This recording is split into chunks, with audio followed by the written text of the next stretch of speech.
This week on NWP, if The Quiet Man doesn't make it on Justin's list, I'm going to be very disappointed. Come in and put your weary feet up. Come in and gently close the door. Our time will leave you intrigued and wanting more. Remove your clothes, listen to those headphones. Take off your pants, relax.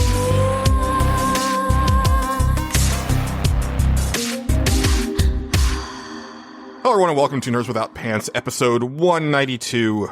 We cover everything while bearing it all. I am Julian. I'm joined, as always, by Justin. Hello, I'm Justin Ahem. I'm a person on this podcast. Welcome to Nerds Without Pants. This is a podcast where I disappoint Julian by not having the Quiet Man on my list. I'll spoil that already. That's a terrible video game. It is. Yeah, that's a bad one. But I feel boy. like you played so many terrible video games in this generation that it might have been like a Stockholm Syndrome thing where you were like, man, I really, like, Quiet Man was really a special experience for me. No. I Yeah. mean, if any special experience, it would be Kododama, the Seven Mysteries of Fujisawa, 100%. That should have, that honorable mention right now to Kododama, Seven Mysteries of Fujisawa. Oh man. I was going to say that one, but I can never remember the name. So like The Quiet Man is just an easier. Even I forgot it for a while, and I looked it up for a thing, because I was like, maybe this will be something I do down the line, and I was like, yeah, down the line, but not right now. Yeah. It's too soon. It's Far too soon. Yeah. Just like it's too soon for Justin and I to be recording another podcast, because we just did this last night. We and we're did. doing it again, not even 24 hours later, but we do it because we love you guys. And so this is our last episode of 2020, and as is tradition, we usually do a State of the Generation episode for the last episode of the year, where we kind of talk about our feelings about the current generation, and sometimes we throw in some news headlines from the year, and that's kind of our time to talk about it. Yeah. But this is a very special end of the year episode because the generation ended this year. So we decided, I guess I decided, and then Justin just came along for the ride. Yeah, basically. Yeah, That's fine. We would talk about our favorite games of the 8th console generation. So it's going to be a pretty standard Nerds Without Pants listicle, where we're going to do our top 5s. We'll start from 5 and go up to 2, and then we'll take some time for honorable mentions, and then finish it off with our number 1s.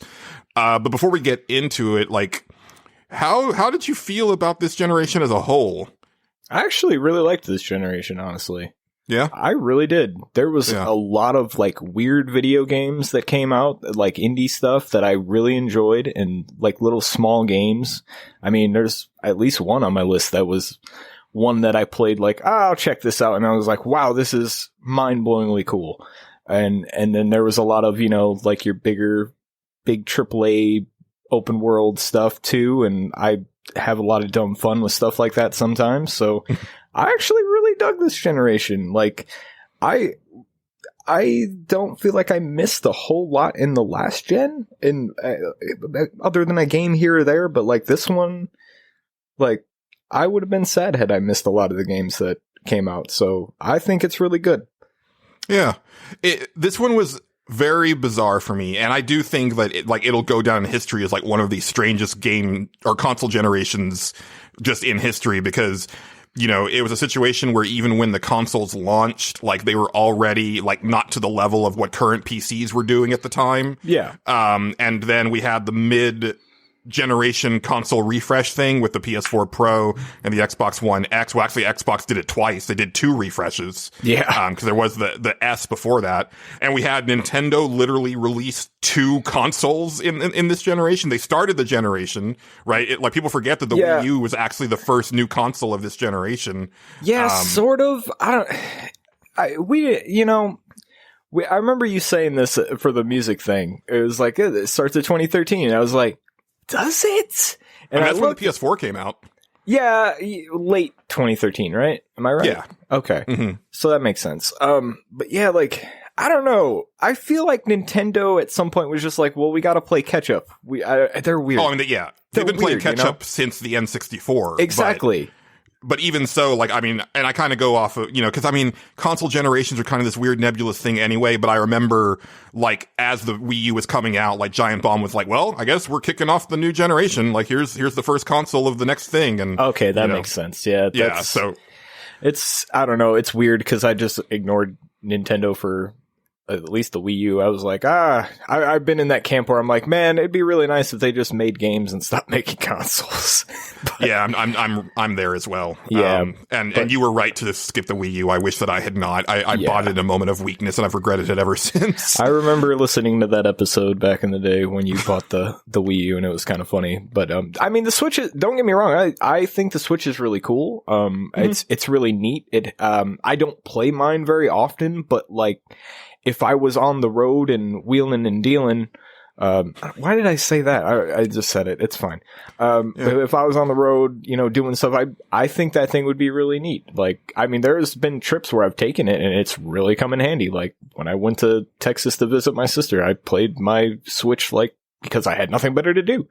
I played a shit ton of Fire Emblem Three Houses the last time I went to Colorado. Yeah, exactly. Anytime that I go visit people, that's what I take. Yeah, it's neat to have like kind of a console that is basically handheld. I mean, I guess that's the best thing Nintendo can do. They're like, well, we're really good at handhelds. What if we just kind of combined that idea with an actual console? It was like, it kind of works. So yeah, hats off to them. I'm probably going to end up looking back on this generation years from now and being like a lot more like positive about it. It's not that I'm negative about it, but it's more that like I felt that it took a really long time for this generation to get going. Like even up until like last year, I remembered saying like, I think middle of last year, I was still saying, I don't feel like we need new consoles yet because I feel that these consoles really haven't shown us what they can do yet. And then right at the end of 2019, I was like, oh no, I think we need new consoles. Yeah, like they're starting to bump up against the limits. It's just one of those things where like because there's not the big jump that we're used to graphically and all that stuff. It doesn't feel like we need new ones, but like we do. Yeah, and I can definitely attest to like now that I've been playing some PS5 games and then going back and playing older games, and it's like, oh. Yes, it was actually a huge jump in quality. It's just, It's not immediate until you're actually playing it. One thing real quick, I mean, this isn't last generation, but I wanted to say it on the podcast, is that the last boss battle of Spider-Man Miles Morales on the PS5 is like one of the most amazing technical feats I've ever seen in a video game. Yeah. And it's another one of those things where it's like, why are y'all sleeping on this? Like, why are you acting like this isn't amazing? This is so cool. Well, I mean, you and like 5 people have a PlayStation 5, so that's there is that. That's probably why. Yeah. Congratulations to all 5 of you. Yes. All right. So yeah, I guess that all being said, we should go ahead and just jump on in. Did you want to get going, Justin, or would you rather me start it off? It doesn't matter to me. I can start. I'm fine. Yeah. Why don't you go? All right, my number 5 here that I've started with is basically what I was just talking about, where a small little indie game that surprises the hell out of me, and that's Disco Elysium. Whoa! Yeah. I was actually expecting that to be way higher on your list. No, I have my reasons for it being here. 'Cause when I look over my list, I'm like, yeah, no, this is where it goes. And I'll get to it with another game because there's kind of a wild card in here that could be lower or higher in like a year. You know what I mean? Yeah, 100%. Yeah, so, but Disco Elysium is awesome, and I really, really love that game. It just did so much with like so little. Like they were like, hey, let's just make it, like a neighborhood, and let's just like have everything interact with each other. It's like what I want going forward with RPGs, where it's just like, hey, lots of dialogue choices, everything matters and everything ties into each other. And I just really enjoyed that game. I could easily see that not being for everybody. I love the writing, but I could definitely see where somebody would be like, this writing is not for me. But yeah, I really like that game. I can't wait to play it again in a few years. And this was hard to like actually rank things. It's cause like there's a couple things where I'm like, in a couple years from now, this could be so much higher on my list. And this game included. Like when I go back and play this again and see like certain different things and how they play out and be like, God, that's so cool how they thought all this out, you know. It could be way higher up, but right now this is where I have it. And I think it's a fine spot for it. But yeah, there's spots in this game where it's just like, it's super, super tense. And like, there's one moment in particular where, it's a big plot point in the game. And like, I haven't felt that kind of tension in a long time. And you're just picking dialogue choices and just watching dice rolls happen. But you're like, oh, deep breath, click on this thing. Okay. Oh, like so much so like I was like stressed out and needed a break after it. Like, and I was like, that is so cool. Like, especially looking back on it now, it's like, that is so cool that they pulled that off with just that sort of thing. And that's why I'm wanting to play it. Like, I don't know if it's going to appeal to me just because it might be a little bit too nihilistic for me. Yeah. But then again, I just survived 2020, so it might be just right. And it might be. They did announce it just recently. You missed it because you were a little bit late when we were watching the Game Awards thing, but they did announce that it's coming to PS4 and PS5, and it's going to get like a definitive edition. They're going to add like some quests and I think some quality of life stuff, and the PC owners are actually going to get like a free upgrade to that. So I'll definitely be checking that out next year, and I'm looking forward to seeing it, because you saying that, like, it reminds me of like, I haven't felt that way in like a decision making thing in an RPG since right before the suicide mission on Mass Effect 2, where I put the controller down and I stood up and I started pacing and I was like, okay, like how do I do this? Like what do I need to do right here? This has to go perfectly. Yeah. And it's super tense. Like, and it's a situation where like, you're not going to die per se, at least not, I don't know. You could, there are ways to actually like get a game over in that game, but like, I don't think you can like super fail it, but you can have some really bad shit happen. You know what I mean? And like I was like, I don't want this to happen because I'm playing this a certain way. And like just the way, like, it was just reading how I was playing and like what I put my points into, like that's what would like pop up on the little text blurbs every time I do a dice roll. Like, hey, I'm talking to this guy, and like all of a sudden he mentions one word and my encyclopedia triggers, and like all of a sudden I know more about this thing and this thing and this thing. And like, God, that stuff is so cool. Like, I can't wait to play it like almost like the complete opposite way that I did, you know, last time, the next time I play it. The ending was neat. I loved the ending, and it's one of those things where I'm like, I'm not 100% sure if you didn't pass certain checks, you would have seen the same ending that I seen. Like, it's very possible that it just gives you those ones, because there are some where it's like it's going to give you the dice roll, but at least it felt that way.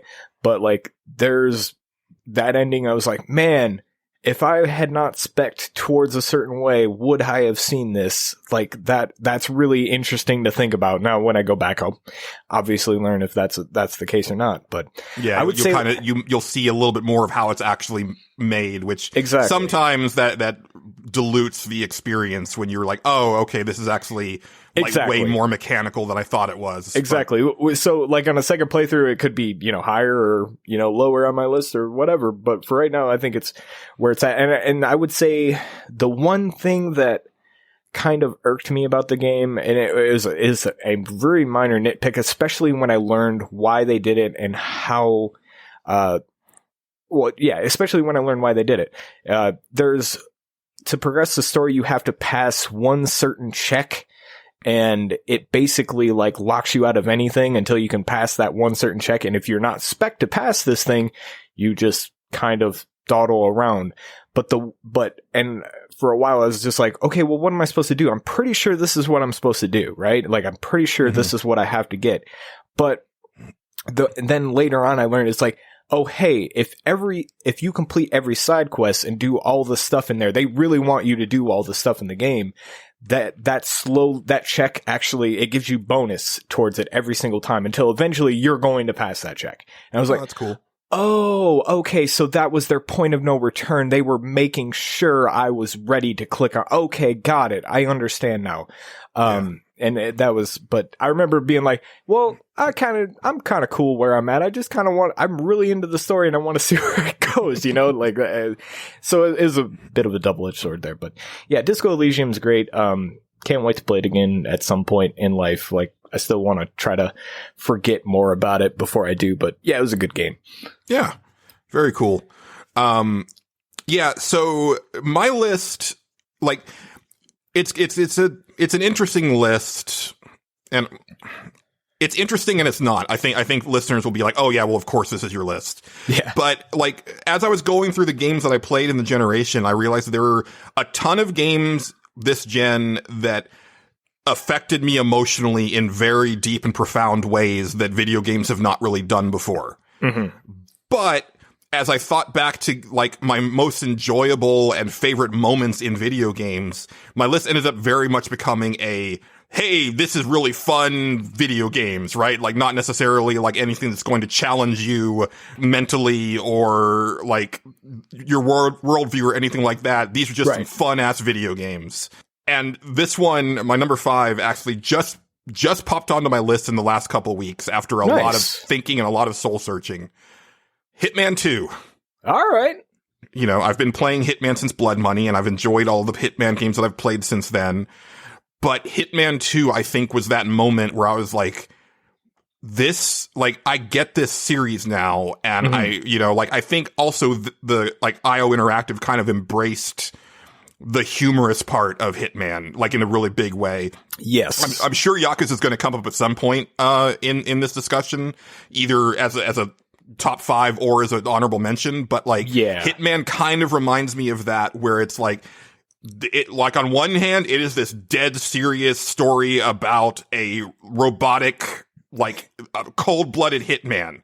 Right. On the other side, that robotic, cold-blooded hitman is going to dress up like a mascot and strangle this dude, or he's going to be able to play the drums perfectly because he has to pretend to be this drummer and stuff like that. That stuff is so good. I love that. Those games are great. Yeah, those games are great.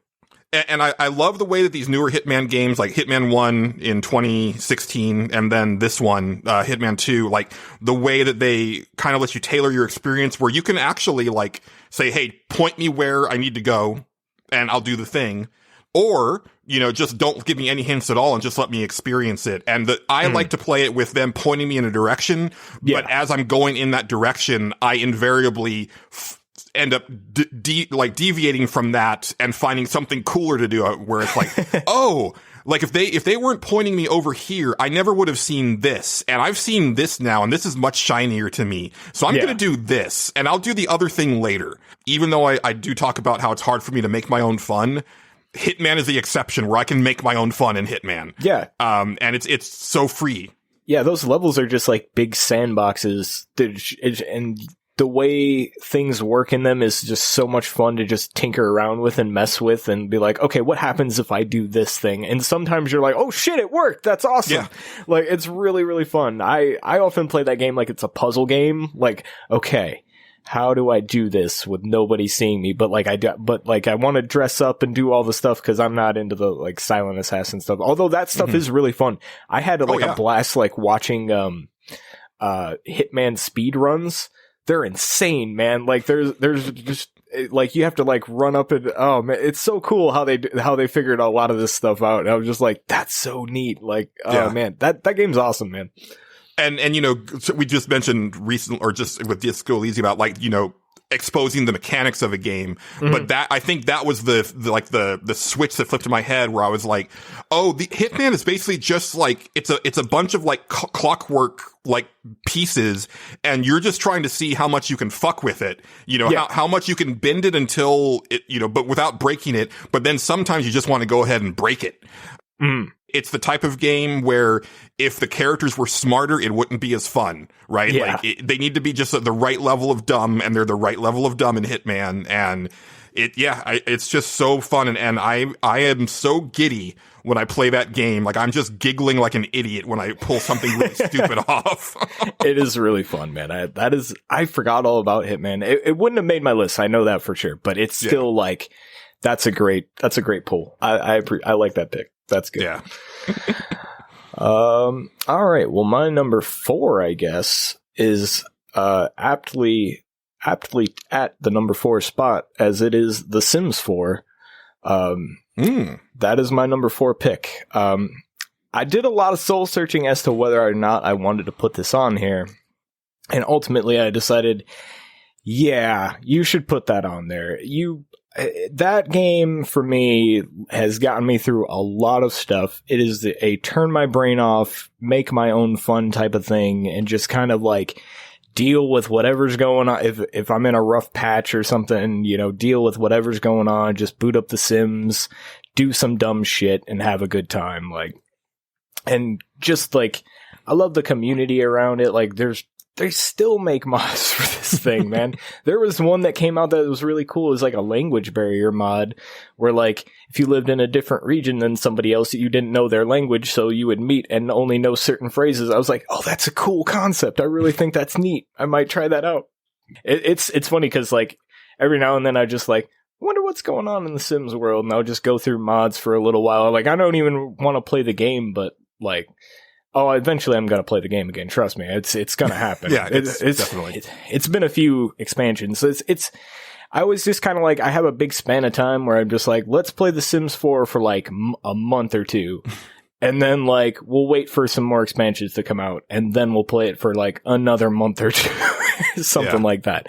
I have a feeling that's probably coming up very soon for you because, I use hiatus to catch up on games that I didn't get to around to playing, but you say so current that you're like, well, I don't really have anything to do right now. So yeah, I mean, I plan during the hiatus to get through probably Cyberpunk, and I've been messing around I've been really into Fire Pro Wrestling, which I'll probably talk about, in honorable mentions a little bit.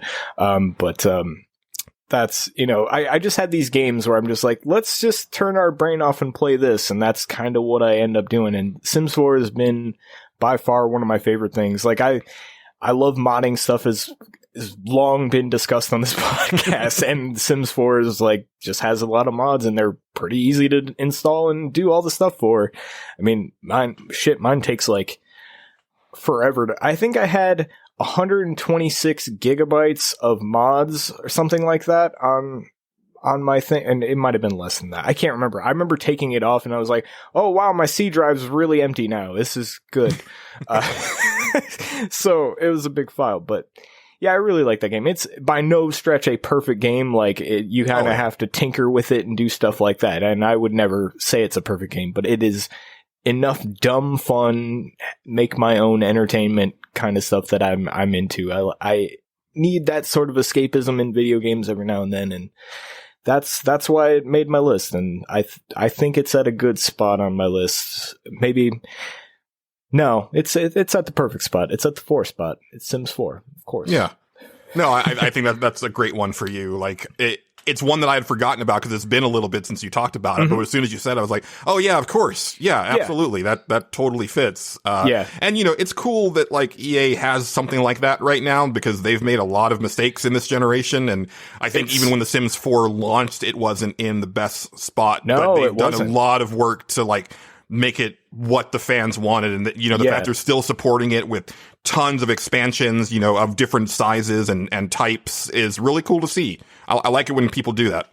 I got into it later than, when it came out. I didn't play it at release or whatever because I didn't have a PC then, and it wasn't out on console or anything. But so I got into it a little bit later when a lot of stuff had been fixed. But yeah, it's one of those things that they just stuck with and slowly fix and keep adding to, and they keep it fresh every time. Like every time like a new expansion comes out, I'm like, I'm interested to see what that is. Like I know the university one was like a blast. Like I played through that I don't know how many times. So it was just a lot of fun to do.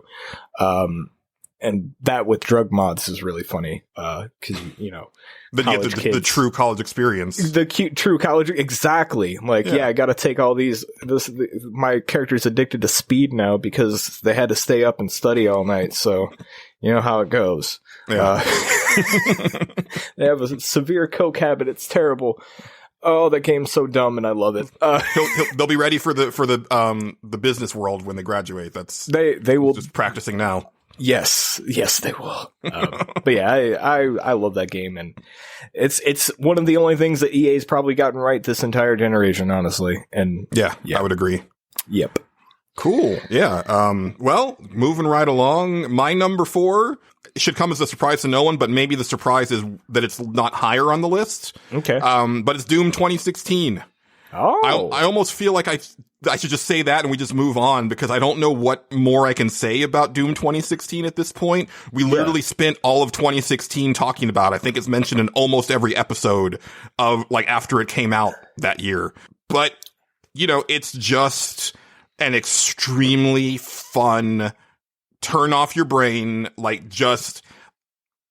I just want to experience like some blood and gore and some, you know, kicking metal, and it's just a blast to play. And I love how intricate the levels are, and the way that like the way that the like moment to moment gameplay like fits. Like I think it's very smart where you are very much encouraged to not ever stop moving.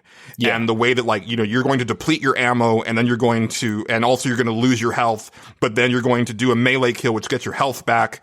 And then you're going to use your chainsaw to get your ammo back. And it's just like this neat ebb and flow, that they improved that in Doom Eternal, but I also think that Doom Eternal adds a few too many like mechanics on top of that made it like too confusing for me. Yeah. Where I think Doom 2016 is like the right spot. It's just perfectly tuned. Yeah, Eternal seems like it's meant to be played almost directly after you play through 2016. Like you hit that last level. The muscle memory from 2016. Yeah, exactly. And like if you didn't have that or whatever, it's going to take you a little bit to get back into it. So yeah, like at least from what I've heard, it's like they did not let their foot off the gas. They're like, no, you're picking up right where you left off, and it's like, oh well, maybe I wasn't ready for that, you know? I was not ready. Exactly. But yeah, it's really good. And I even love the story of Doom 2016, which I've never cared about story in Doom. Like, I think it's silly, but they pulled it off, and they even subverted the idea of the silent protagonist, which is one of my all-time pet peeves in video games, but they made it work. Like they actually give the Doom Marine a lot of personality, even though he never says a word. Yeah. Just so fun. Like, if you haven't played it yet, what are you doing? Like, go play it. Like, seriously. I haven't played it yet. Yeah, I know.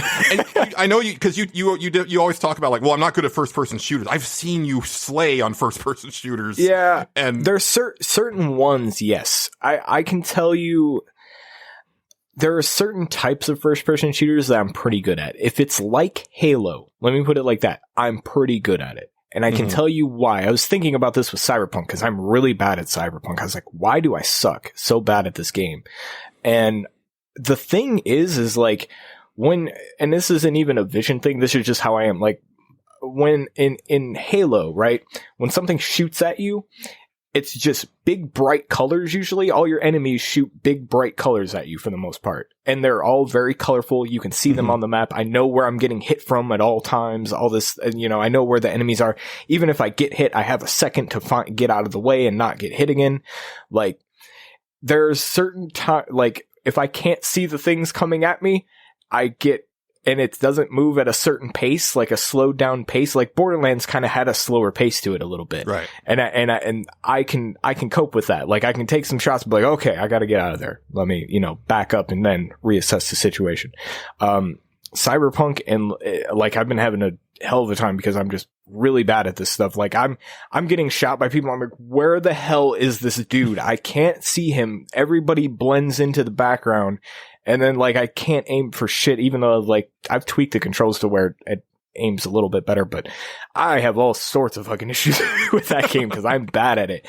And Doom, I have a feeling from watching it that it moves so fast that at some point I'm just like, I don't know what killed me. And then, like, once I get that in my head, I stop having fun. Like, I'm getting that with Cyberpunk right now, where I'm like, I don't know what killed me. Something killed me. I don't know where it was, though. I get frustrated. I'm just, I don't want to play this right now. Like, but that game moves at a certain pace. Like, it might be, I could be very, very wrong. And when I play it, I do want to give it a shot. If it comes on Game Pass, which it should, there's no reason for it not to again. But if it comes on Game Pass, I might give it a shot just for a little bit. But yeah, it moves so fast that I'm like, I can't. I remember watching the Doom Eternal like DLC, which is, that's batshit crazy. Let's be real. But I was like, I can't make heads or tails of what the fuck is going on the screen. This, like, I'm just watching it. Like, dude, I watched, original Doom for a little bit, and I was like, I can kind of figure out what's happening, but it's moving at a pace that is like a little faster than what I'm good at comprehending in a first-person shooter. So that's interesting because for me, it's the exact opposite. Like, when I've played Halo, I'm like, come on, move faster. Yeah, what are you doing? And then when I played Doom 2016, I was like, this is what I've been wanting for like years, and like finally, like, it doesn't feel like Halo anymore. Yeah, so. Exactly. Oh no, I totally get it, and I'm glad that that sort of thing exists for people, for the people that don't like that shit. I totally get it. I'm not like the diehard Halo guy either. Like, I just but that's what I'm used to when it comes to like a shooter, and that's where I'm like got good, and that's the pace that I'm used to, and actually can comprehend, I guess is the way to put it. Especially and even in Halo, like, I'm constantly on edge. Like, sometimes I turn a corner and like a thing is there and I'm like, fuck, and just empty entire clips into nothing. So, it's a whole thing. Yeah. First person stresses me out a lot. It really does. All right. Well, moving right along. This might be the shortest episode of the year, the way we're going. It might be. We're moving at a good clip. All right. Well, my number 3 here is kind of my wild card spot, and it's Persona 5 Royal. I put it at the number 3. Now, like I said earlier, this in a year or so could be up on my list. It could be down on my list. I don't know. So I put it smack dab in the middle because I was like, hedging your bets. I really, really like this game because I really had a good time with it. Yeah, it's been a while since I played like a JRPG that I was like, man, I am super into this. Octopath I was super into, but like not on the level that I was like immersed in Persona 5. Like I was just there. Like I would wake up early, go to bed late playing that game. Just, I could not stop thinking about it. I was like, oh, but I got to do this and I got to get this social link all the way up. And then like, I don't know, there was a certain pace to it, the way I was playing it, where like I was one-shotting a lot of things. Like I'd go like to Mementos and just one-shot a whole thing or whatever and do all the little side quests and stuff in there. And like, then do like all my social link stuff and then go do a dungeon or whatever. And like because I was doing all the social link stuff, every time I'd go into like a combat situation, I'd have all this new little doodads like popping off and stuff like that. It was like, it felt different every time I would go into a combat situation, except like toward the end of the game when like all my social links were maxed out. And that's like kind of where Royal falls apart just a little bit, is like that extra dungeon is really cool. It's really neat. It has such a good idea, but at the same time, you're like, I don't know if you can top the thing that you did in the actual end of the game. I don't know why you thought you could, but that's okay. But like, Royal adds a lot of cool stuff. A lot of it's a little spoilery, so I'm going to stay away from it, but the characters it adds, I really liked. They added a lot to give you backstory on some of the characters and how they were feeling and stuff like that, which was really interesting. Like one of the characters Royal adds is a school counselor, basically. Oh. And so like he comes in and after, a girl tries to like commit suicide or whatever. Obviously that's traumatic for a bunch of school kids to watch, right? So they're like, hey, we need to get this under control. we'll get this counselor in there, and like they go, you get to see each one of them, your party members have a session with this guy and basically, you know, tell them how they're feeling about a thing. That's a whole thing that actually had a payoff at the end and everything. It was really neat. So they also do one of the social links completely differently, and I will tell you about that if you ever get to it. You're very close. You're very, very close. It has one of my favorite like pop-offs in an RPG in a long, long time. I remember just getting to that part and just going, oh shit, this is crazy and awesome and I love it. And then it just goes like that game goes true Disc 3 crazy in a way that I absolutely appreciate and love. And just as many hours as I spent in that game, just getting to know all the little characters and all their stuff and helping them with their problems. I remember getting to the end, and the end in Royal does a thing where like it's kind of like, okay, it's the end now. You got one more day. And I was like, oh, okay. And it's like, but I don't have anything to do. It's like, no, it's fine. Just go, you know, talk to everybody. I was like, oh. And I walked around and like bawled my eyes out because I was just like, I've spent so much time here and now I'm basically saying goodbye to these people. I was like, oh, this is such a good thing. Oh, I love this so much. And I've always wanted RPGs to do something like that. The closest I think I've gotten is Dragon Age Origins right before the final boss, where like everybody basically says like what they want to say to you because they're not sure if they're going to make it. Yeah. And that was like, I was like, we need more of this. Like, you know, you spend all this time, like, getting to know these people and building this relationship, and then you don't get to say anything to them at the end. Like, you know, and this is like after, you know, everything's done already, you know, and it's just like, hey, you know, everything's good. You helped everybody with their problems. Now, you know, have one last go around. I was like, oh, this is genius. And I love this. Like, it was such a great moment. And yeah, I really, really like that game. It has style for days. The music is great. Like, I don't have many bad things to say about it. I really don't. Like, I'm sure there are issues here and there. It does the main character dies, you're dead thing, which I don't think it probably, this game didn't need to do. I could tell you a certain other game I played this year did need to do that, and I'll get to that when we talk about that game another time. But yeah, that Persona 5 Royal was great. I really dug it. And like I said, in a year, it could be like way higher. It could be like, I could be like, man, that I still think about it all the time. It's still good. It could be, you know, way higher, or I'd be like, maybe, you know, maybe this other game was probably better than that. It's hard to tell, you know, but for what it was and playing it this year, I was like, man, I'm really glad I played this. This is really good. I haven't finished it. I'm still like at the spot that I was the last time I talked about it in Consumption Junction. Yeah. If I had finished it, like, I could totally see it finding its way on my list. Cause I mean, you know, like you, like, I have not gotten into a game like that completely in a while.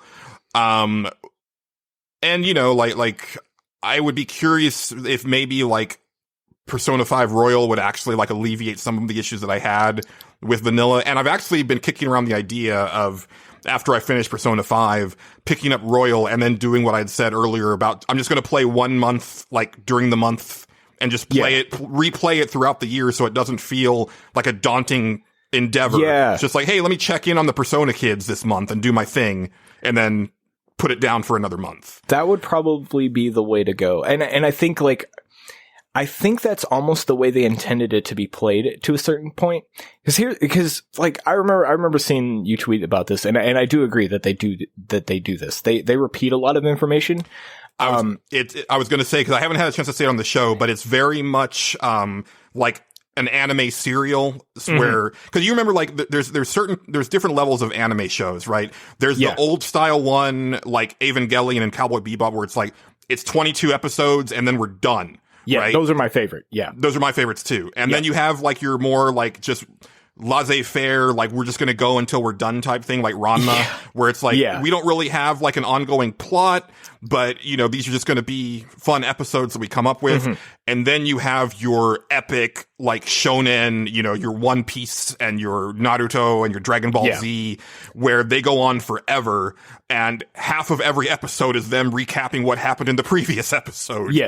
And that is very much Persona 5, where and the thing is, because I was getting frustrated as I was getting further in, just because I've been playing it so much in such a short span. And I was like, you literally just had this text conversation yesterday. It is the same information, just told with slightly different writing. Why are you pausing the game to tell me this again?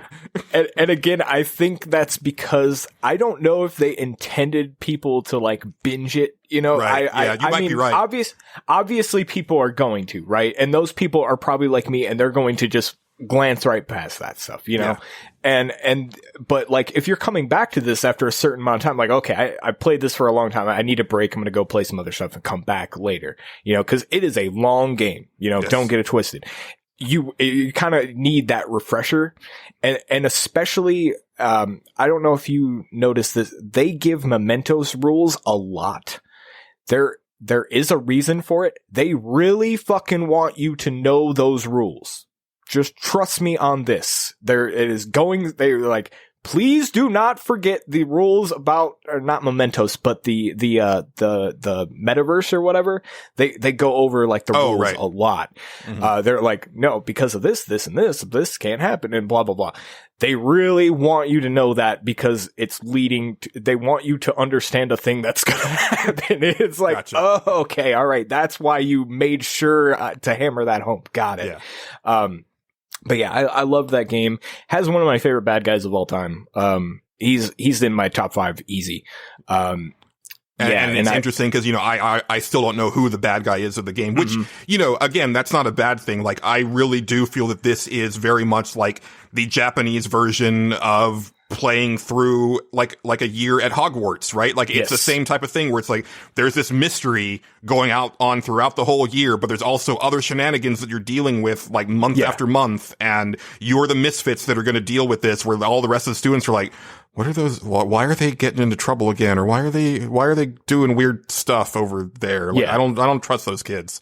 It's funny because like, the bad guy that I like so much is not even the final boss. That's how it goes like full blown Disc 3 crazy at the end. Like, really, really does. And I remember getting to it, like, this is fucking nuts, and I'm here for it. Nice. But the bad guy that I love is like, he's doing his thing, man. And I hate his guts, but I also get where he's coming from. And he's good. I really like him. I will say one thing as just like a little bit of criticism, and it's a small one, but I kind of feel like they blew their load on the first boss, because I felt that like just his whole theme was so strong. And it, at least for me so far, did not get recaptured through any of the other bosses. I agree, and I would like to talk about that, actually. So, the thing I think Persona does really well is, so that first boss, there is nothing like quite like that payoff, right? Yeah. Of beating that guy, because you're like, this guy fucking deserves it. He is fucking with all my characters individually. This guy has got to go. Undisputed. Well, and even just like the design of his dungeon and his like the actual design of the character, where it's like, dude is literally drinking like women out of this goblet because that's how low he looks at them. And it's like, this is like well illustrated in this design. It's amazing. And then like the next boss after that is like it's like a collection of like paintings, and it's like, okay. Yeah, well, they do in Royal, that boss also, I don't know if this is in vanilla, but he has another side where he is actually making copies of himself. You fight like him, and he's making like counterfeits of himself. Oh yeah, that wasn't in vanilla at all. I remember reading that was added, and it was kind of neat how they did it. Like each one had their own element or whatever, and you had it was neat. Yeah. But here's why I kind of like that. Because slowly as you're going, you're kind of like, is starting to feel kind of like we shouldn't be doing this. Like we're kind of actively seeking these things out. And that's kind of the point. It's like that first one, it was like, yo, this affects all of us. We got to get rid of this guy. He's got to go. The next one, they kind of stumble upon it and they're like, okay, that's a bad dude. We should probably help this guy out. Great. Yeah. The third one is like, we kind of went and tried to find this guy and also they're like, we really want people to know what we're doing and we want people to know who we are. And it's like, no, don't you see what a terrible idea that is? And then, but if there's a payoff to that, then I would. And then the next one is even less exciting because it's like, well, the fourth one is that one is one of my favorites. That one's fantastic. That one flips the entire concept on its head, and it's great. It is almost its own separate thing that I like. But one of my favorite like dungeons in recent memory. Like it was cool to see puzzles pop up in a dungeon again. And also introduces one of my favorite characters, not only in that game, but of the last few years. So yeah, she's great. And that dungeon just has so much like crazy emotional stuff going on. It's really, really good. But then the next one after that is like, man, we are really grasping, we're trying to find, and that's the point, right? Because eventually it's coming back to where you started. You know what I mean? And you'll get there when you get there and you'll see what I mean. But like it is doing that on purpose. There is sort of a cooldown that's happening each dungeon. And I really actually appreciated that. Cause I remember getting almost pretty much where you were and like, oh man, it's just not, like, man, these guys are fucking up. Like I just kept going, like just being like, man, these guys are fucking up, but they're kids, and I often reminded myself of that. I was like, but they're kids. Yeah. I get it. Which is hard to remember in Japanese media because they make their teenagers so mature and I mean, obviously like my main character is going out with, like a 27-year-old doctor. So exactly. Yeah. I always had to remind myself, I was like, but they're kids. I get why, Ryuji is a dumbass because I've known people like him. You know what I mean? I've known people like that in high school where it's just like, that is a dumb thing to do, Ryuji, but I know you. I know you in real life, I really appreciated that. And like I said, that cooldown is intentional. It really is. I think like there's one like final palace and it's good. It's a really neat concept, but it doesn't live up to the one that you're in right now. Like that pop off is just, so and I know that I'm close. And so I did pop back in just to see if like I had any accessory that would mitigate the instant death spell. And I don't, but I might just try either running away from that particular battle or seeing if I have a persona on me that protects against that type of element, but I don't know what element that particular spell is part of the problem. Or just, what sometimes you gotta like kind of reassess the situation and kind of go back to the safe room. I'm guessing this is in vanilla. You can fast travel through safe rooms, right? Yeah. In vanilla. So you can go back to the velvet room and just kind of be like, okay, let's make a persona that's going to get me through this. Like I've done that before. I mean, by the end in, you can't get this persona in Royal or in, vanilla, but the one persona that I had in Royal at the end made the last boss a fucking joke. Like, and it felt good. Like I love that moment, but yeah, I really dig that game. It's really cool. And like I said, it could be higher on my list or lower than on my list in about a year, but I figured this was the safe spot to put it right smack dab in the middle. And honestly, I'm pretty happy where it's at. So yeah. I think I kind of have the same thought on my number 3. Where again, this is one that I hadn't even considered for this list. I had my top 5 pretty well locked in, like even like when the year started, really.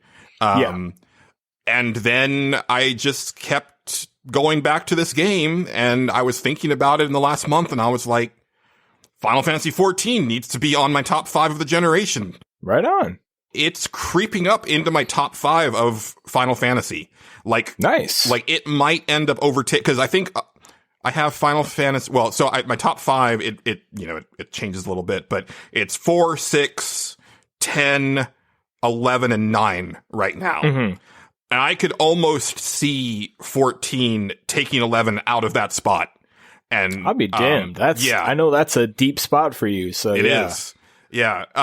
You know, and again, it's like I don't know what more I can say about it, man, because I've talked about it so much, especially in the last year, because this was the year where I really like started being like, no, you know what? I really want to see more of this story, and I really want to keep going and not just like play it for a couple days and then put it down for 6 months or more. I really want to keep going. And when you do that, like it is much more rewarding. What we've started doing, because we didn't do this during Heaven's Ward, but we started in Stormblood, where, you know, we'll go do the story thing, right? But usually when you get to a new area, you'll complete a story mission that kind of introduces that area. And then a whole bunch of side quests pop up all around that town, right? There's a ton of them. And some of them are going to be like the really menial, like, hey, will you go literally 20 feet away and pick up this thing and bring it to me? And it's like, yeah, I guess, you know, I kill gods, right? But sure, I will pick up this satchel for you that you couldn't go do yourself. But even so, if you're paying attention to the dialogue and everything, it actually does really flesh out the world, and you start to get the relationships of characters and stuff like that.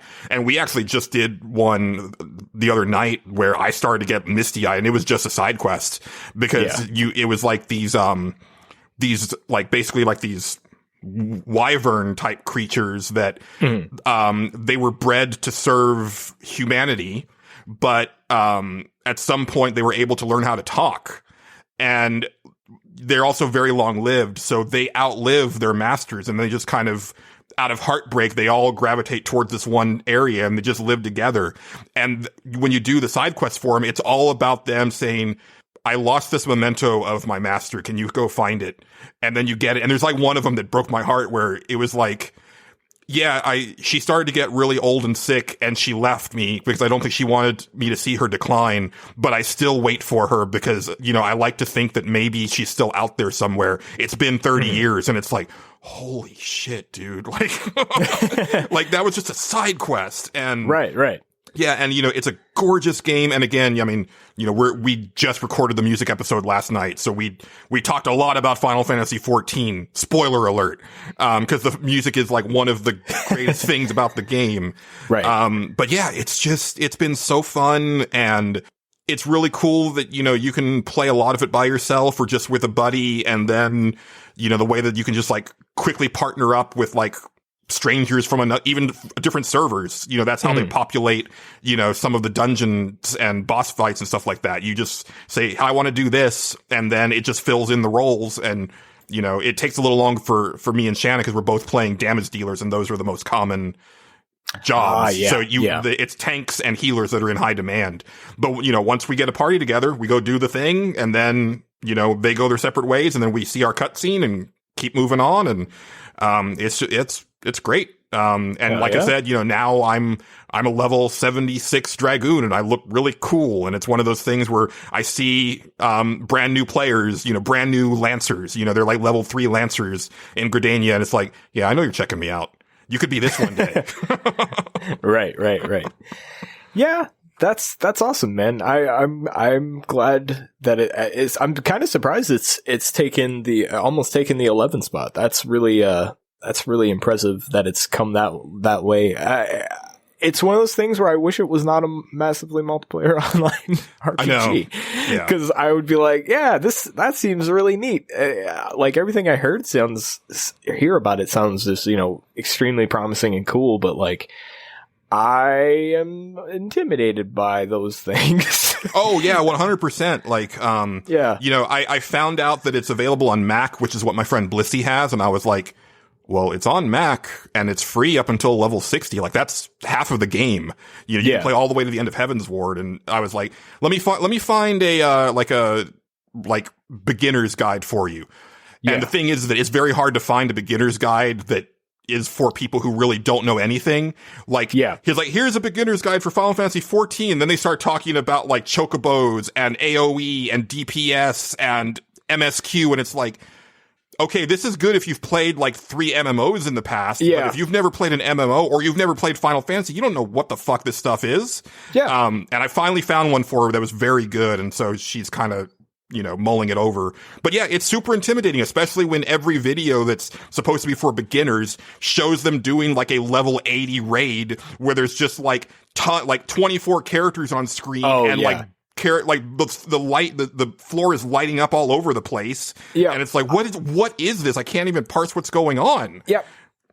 Yeah, that sounds about right. I know a lot of those beginner videos happened around the time when WoW started becoming shit and people started moving over to Final Fantasy 14. So they were like, well, let's put this in MMO terms so that and obviously that's going to get you clicks because that's a lot of the audience coming over from this game. Totally get why they did that. But yeah, it's like, if that's your first MMO, then you're like, I don't know what you're talking about, DPS. That doesn't make any sense to me. Exactly. And a lot of them are like, okay, we're going to teach you how to get, to the end of a Realm Reborn as fast as possible because the beginning of the game isn't very good. And it's like, maybe not for like long-time MMO players, but if it's your first one, this is going to be kind of mind-blowing. And you're not going to notice that it's slow because it's going to be sensory overload for a good chunk of that time. So even if you only have like 2 or 3 moves, which that's the big complaint about early game is that like Lancer is a perfect example. Like, I think you have 2 moves for like the first almost 30 levels of the game. Wow. It's crazy. Okay. But if you've never played one of those, then that's a really good way to get used to it, But it's a slow burn. Yeah, no, that makes sense to kind of keep that stuff under wraps for a little bit. I understand why they would do that. And to your point about it, being bummed that it's an MMO, like I totally get it, but now that, that I'm this deep into 14, that's the reason why I'm so excited for Final Fantasy 16. Yeah. Because knowing that a lot of the people who worked on 14 are working on that, like, I think it's going to be in really good hands and they really understand the legacy of Final Fantasy in a really fundamental way that I'm really looking forward to seeing what they do. So me as well. Yeah. I've only heard good things about 14 and so I'm kind of looking forward to see what they do with an actual single player Final Fantasy. That sounds really neat. Yes.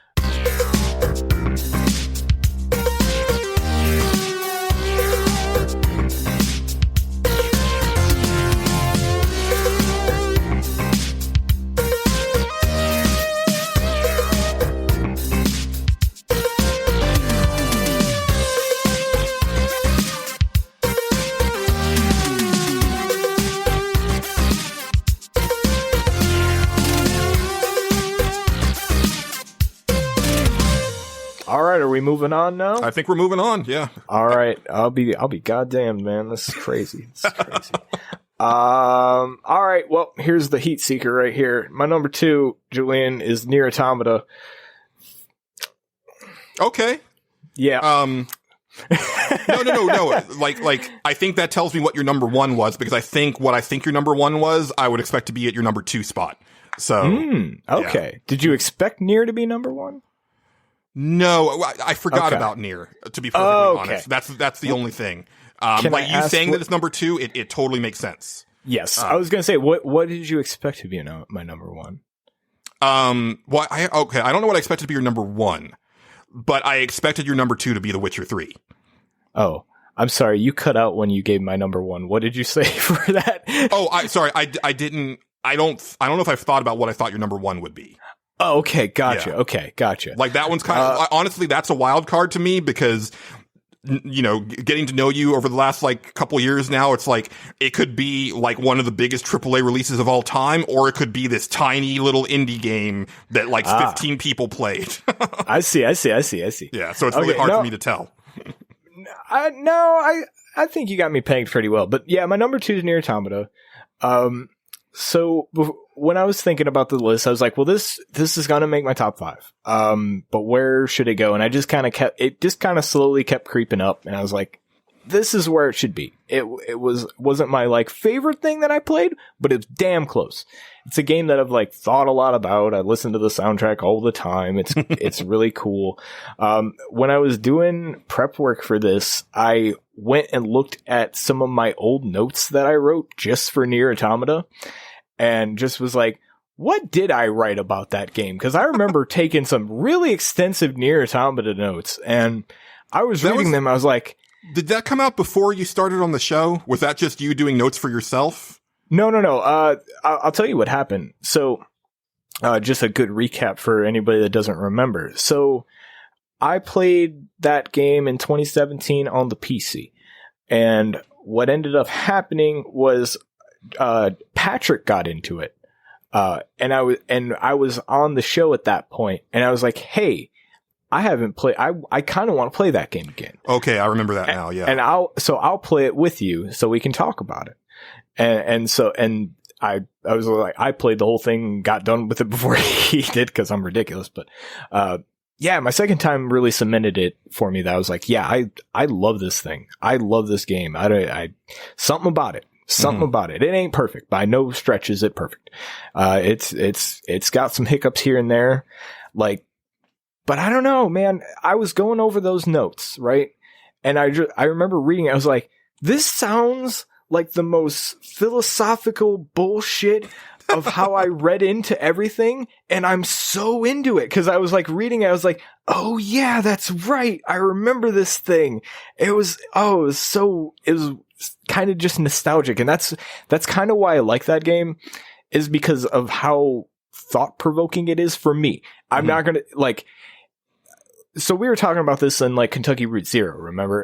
And you were kind of like, I don't like this kind of writing that's kind of like, you know, kind of up its own ass. Nier Automata has that kind of writing to me. 100%. Yes. And it is not your thing, but it is mine. Like, and I think the thing about Kentucky Route Zero is that I think it was more of like a lot of it was being weird just for weird's sake, but also in like a really like overly intellectual way where it was like only 2% of our audience is going to really understand what's going on here, and you're not one of them. Like that type of thing. Right. You could be right. You know, and I've said this. It's 100% that like I just did not connect with any of the characters, and they very much want you to connect with those characters. So when things start going bad for certain characters, I'm like, yes, I'm so glad that bad thing happened to that character. And that is not the reaction you're supposed to have. Right. I was, you know, like through the whole thing, I was like, I want you to die. I want you to die. I want you to die. Are you ready for some real philosophical bullshit about the characters in Nier Automata? Sure. Okay. Lay it on me. So when I was looking at my notes and I remembered this, I was like, oh yeah, I don't think in Nier Automata the point is to be attached to the individual characters. It's more about the concepts they represent. It's like 2B in that game, and again, I'm beyond my weird philosophical bullshit here. 2B in that game is the opposite of 9S. She doesn't want anybody to be around her. She hates working with other people. Just doesn't like other people for most of the game. Yeah. And slowly she turns that around, right? 9S is the exact opposite. 9S is always like, I want to be around people. You know, I like working as a team. I'm a team guy. I'm a happy-go-lucky dude. And slowly he turns into the opposite of that. And like, it's kind of what they represent. And then A2 kind of falls in the middle somewhere, and A2's fucking great. She was that was awesome. My favorite part of the game was A2. Oh yeah, absolutely. She was cool as hell. But yeah, there's so many neat, weird philosophical things that go on in that game that there's the Pascal part. Pascal as a character is not one that you're like, oh, he's such a neat guy. And it could be that, you know, maybe they were trying to build him up like that. It's more of the, they're building up to that moment where, you know, things happen. And that to me is a total gut punch, and not so much because of like what happened to the character that I liked, right? It's more of just the concept of like breaking, basically suicide down to its core. It's like these children, they're robots, don't worry about it. These children killed themselves because they know what fear is. I taught them fear so that they would run away in a bad thing, but they ended up killing themselves. And then like, ultimately that moment leads up to like the big thing, which is like, hey, I need you to erase my memories because I do not want to remember this. Yeah. And it's like, oh shit. And it's like, so that's a huge decision, because it's like, okay, me as a person, I am the person I am today because of what has happened in my life. If I didn't remember those things, I wouldn't be the same person. But I would be maybe better off if I didn't remember certain things. And it's crazy because you can walk out of the room and not do it. Yeah. And I'm like, that's such a neat thing, man. There's stuff. I think for me, because when I got to the "this cannot continue" part, I was all in. I was like, okay, this is good. And then for me, like, I don't think anything ever like rose up to that level again. The closest I ever got to it, and this is actually more of a side quest, and I don't remember if I finished the whole line, but there's a part where you find a like wrecked version of like the first boss, that big like, you know, like there's like, I don't know, it's like a oil rig kaiju. Yeah. And you're able to like talk to it because it's inert. It can't do anything, but you can communicate with it. And, you know, you start to like realize like what's going on in its head. And I was like, oh, that's really cool. Like, that's really interesting. Yeah. I mean, I think that was the only other time where I started to, you know, glom on to what they wanted me to like take away from the game. Yeah. And then, you know, I don't know, like maybe if I played it in Japanese, like maybe part of it was like the performances in English in that particular one. It's possible. I wouldn't doubt it because I know you have a thing like 9S's voice actor or whatever. Yes, I hated him. Yeah. I totally get it. I like 2B's voice actress. I think she's fine. I can't remember what her name is. She's great though. But yeah, I could definitely see that. He has that kind of, you know, teen, and he even kind of, it fits him though, because he's kind of a little bit whiny of a teenager, and then his turn towards the end is like, you know, it is what it is. Yeah. That game, it's funny because like you could tell they didn't give it the budget that, you know, it kind of probably needed. So they worked with what they had. There's a very clear point towards the end of the game where it was like, yo, y'all ran out of money, didn't you? It's all right. It's all right. I'm in for the ride. It's fine. Yeah.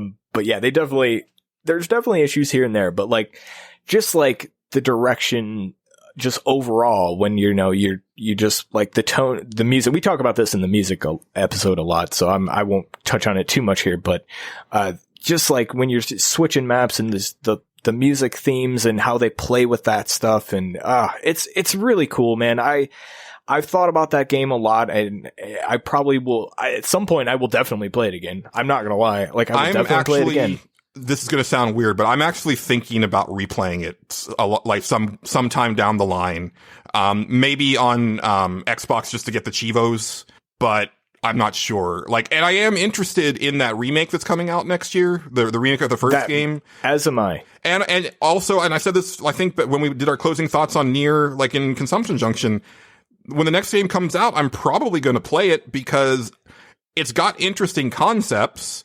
Yes. And, you know, I think my big thing is I'm not too keen on the execution. And I also had some just like, you know, gameplay issues. Like you had some weird stuff with like, I wouldn't even I don't know if but you got one shot a lot in the combat. I got one shot at a lot, but also just like, I don't think it's up to snuff with like a lot of Platinum's games. Like there's parts where it almost gets there. Like I had gotten one of the chips that does let you do the, you know, if you perfect dodge, then it slows down time, like which time and stuff like that. Cause they've done that in a lot of their games. Yes. But it's like not to the degree that it is in their other games. So it felt largely useless other than like, no, we know you want that thing and we put that thing in there just it's for you, but like don't use that thing. There's a lot of like weird, I do find the chip system kind of entertaining. The chip system is really neat. Like I like the idea of like, oh, if I want to, I can completely make myself blind to my status in the game just to layer in even more abilities and passives and stuff like that. I think that's really cool. You know, if you really become like one with the combat, you don't need to know what your hit points are. You don't need to know, you know, like the mini map and stuff like that. You can get rid of that stuff. Right. I need that stuff because I do too. But I like also how like it'll just, you can get a bad ending by just removing a certain chip. Like, can you? It'll just, if I can't remember which one it is, there's a certain chip that it'll be like, are you sure you want to do this? And you're like, yeah, sure. And it'll give you a bad ending. There's a ton of little bad endings and shit like that. I think they're neat. Yeah. But yeah, I will say this about the combat, especially because I went and tried to watch the original Nier. I had a bad time doing it because I need somebody to read it to me. I cannot read as fast as YouTubers click through things. Yeah. I read slow. So, and I haven't found a good playthrough for it. If you out there know a good playthrough for the first Nier, hit me up. But at the same time, it's coming. There's a remake coming, and I'm just going to play that. But the combat in the original Nier is actually really similar to Automata, with the fact the mixing in of the shooter elements or whatever. And that was my favorite part. I really liked that stuff. Oh, that concept is super neat in the way it it'll just almost seamlessly just kind of turn into a shooter, I love that stuff. But that is part of the old Nier as well. Those elements with the orbs and this is the bad orbs, and that's in the original Nier. So they did stay true to that, and they just kind of had Platinum tune it a little bit. Mm-hmm. And it's not bad combat. They're really, I think the funnest I had with the combat was in the desert. When the way you can kind of slide down the sand dunes and kind of do combo off of people. There is depth to the combat if you want to find it. I didn't really care about it. I was super into the writing. So it's there, but it wasn't something that I was really actively seeking out because I'm not very good at video games, to be honest. But yeah, I really dig that game. It has just a really fantastic ending too. Maybe not some just the ending credits. Those are some of the best, most fun I've had in ending credits, and just being just an emotional experience during the fucking credits. Also, big fuck you to the Square Enix business department. I don't know what the fuck they did, but god damn it. If you know, you know. Yeah. Yeah, it's a great game, and like I said, I definitely want to play it again. I might end up playing it after I play this remake, and because one Angelo Grant was telling me about some things that happened in that the first game does. I'm like, ooh, I want to see how these. I read into a lot. I remember finishing Nier Automata the first time and being like, okay, there's some things I have questions about. And I remember kind of looking into them and being like, oh, that's super interesting. There's a few characters in there that, are from the older games. And I was like, oh, that's neat how they handled that. And that's for, the true Nier fans. I get it. I wish I had played that game now. So, I'm kind of looking forward to playing that old game and actually being, a big Nier guy, maybe. Who knows? Yeah. Maybe I'll hate the remake. We never know. But yeah, no, it's on my list, and it's in the spot where I would like it to be. So yeah. Well, I would hope so, because it's the list that you made. It is the list that I made, Julian. Well, on the list that I made, my number 2 game is The Witcher 3 Wild Hunt, which is interesting because I bounced off that game so many times. I remember I bought it on PS4, and I think I bought it not long after Mom died. And then I had to sell my PS4 because money got really bad for a while there. Yeah. And so I sold my PS4, and I sold that because it was one of the games that was still worth money. And then I think maybe a year later, after I'd bought the Xbox One, I just bought it out of the blue because I was like, you know what? I want to try this because I didn't really get a chance to play it. And I played it for 20 minutes, and I was like, this is really pretty. But that's it. It's not doing anything for me. And so I put it down for a really long time. And I think I picked it back up 2 or 3 more times after that, played from the beginning, and I was like, I'm just not feeling it. It was getting to Fallout 3 levels. I've definitely started Fallout 3 more times than The Witcher 3. That makes sense. I really want to give this a college try, and then I get to is it Megaton? Megaton? Yeah, and I'm like, no. So but then, once it got its hooks into me, which was right after I finished the Griffin fight, or the Griffin hunt, it didn't let go. I really, and you can't attribute the world to CD Projekt Red because it is based off of a licensed property, but the way that they realize that world is just very alive and lush. And I loved the sense of exploration and discovery because so many of the side quests just kind of appear organically as you're riding around, where it's like, I'm on my horse and then somebody literally calls out to me and I'm like, oh, let me see what they want, in my gruff Geralt voice. And then that leads me on some really cool, thing that I never would have found because it's not like there's an icon on the map or anything. It's just, you need to run by this person and you need to hear them and then you go do the thing. And I really love that. Not to bring Cyberpunk into it, but, the thing that surprised me from talking to you about it and also just other things is that, the writing and the depth of the side content seems very shallow, where that was the thing for me with Witcher 3. That was really, the main story is great, but it was very much like all of the side missions, and especially because they're literal quest lines where, it's like, okay, you finish this thing for this person, but then there's something else later on with the same scenario, and you'll go down this path to its end. And sometimes that end is like really heartwarming, or sometimes it's just crushing and brutal. You don't know till you get there. And sometimes it's just The Witcher CSI, and that's really cool. That's a good quest. Yeah. And don't get me wrong, it's got issues. Like I think the combat is serviceable. I don't like how mean it is towards women. Like it's like it's so like Supernatural, the TV show level of like, do you have boobs? You're probably going to die or get really hurt. Yeah.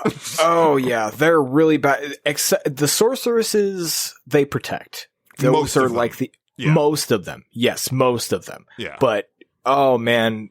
Yeah, they do Priscilla so dirty. They introduced this great character. That is, I think, oh man, yeah, that is my gripe about that. Their writing is just like, they introduced this really great, fun character, and she's independent, and she seems really cool. She doesn't have magic powers or anything like that. She's just doing her thing and kicking ass, and it's really neat to see. And then they.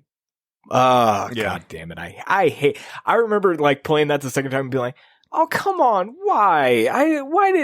But it even goes further than that. Like, like even when you just do like some random hunt for someone, like the victim is almost always a woman, or the monster is a female monster that like was, it used to be a woman and then it turned into a thing that you have to kill. And it got to the point, and I don't normally notice stuff like that in games, but if I noticed it, then it's a really big problem. and it could be them just being like super true to the, the Polish lore that it's going off of as well. And, that shit is like edgelordy and dark as shit. Like it really is, and so you can't fault them on everything, I guess, if they're, just doing that, but still you could have done a little bit better. Yeah. I 100% agree. But like, even so, like, I loved the hunts, and I wanted to do, I did as much as I could. Like, I'm sure there's a lot of stuff that I never discovered just because I don't think I actually rode across the entire map, combing it back and forth. But, I really loved everything that I played, and I still haven't played the DLC. I know that stuff is really great. At this point, I'm waiting because they're supposed to do like a next gen refresh for it. And so I'm kind of waiting for that. We'll see, because that might not end up happening now because they've got so much triage to do on Cyberpunk. So that may be a couple years out if it does happen. Oh, Cyberpunk. Yeah. And also, even with the character being very gruff and kind of surly and quasi unlikable at times, like there's some really good deadpan humor with him and some really great character moments. Like one of my favorite things is, just getting drunk with his fellow Witchers. Like that is one of my favorite moments in that game. It's just a lot of fun. That is really good. Good old Kaer Morhen. Yeah. Yeah. It's something. I'll tell you what. I'm saving a lot of what I have to say. But yeah, no, that's a good place to put it. I like it. All right. Yeah. I'm not going to say too much more because I think that we're going to talk about it some more in a second, but I'm not sure. We might. I don't know. I don't think so. I don't know. Who knows, man? Let's flip a coin. You never know. Well, we should do some honorable mentions before we get down to the big numero uno. So I'll let you kick that off since you've been going first. I don't have too many, but I have like a few. Big honorable mention that it even, entered my mind for this was Valhalla. Cyberpunk bartending action. I really liked that's that one game. like I didn't think about it, but that's one that I could have seen as your number one. Yeah. I dug that game. I dig that game a lot. I talk about it a lot, but I think it's more because like I don't hear about it very often, and it's one of those games where I'm like, well, you should play this. It's really cool, and I like it a lot. It's not quite top 5 territory, but it's in the top 10, 100%. Sure. Yeah. It's in there. Another one, Yakuza 0.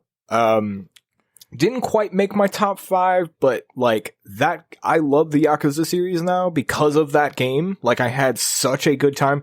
Honest to God, I think if I was making this list, it would be a solid number 6. Like it's right outside there for me. On mine, I just put Yakuza and then parentheses series because like this was a generation where I got into it just like you did, but I tried 0 first, mainly because like Giant Bomb like actually talked it up so much.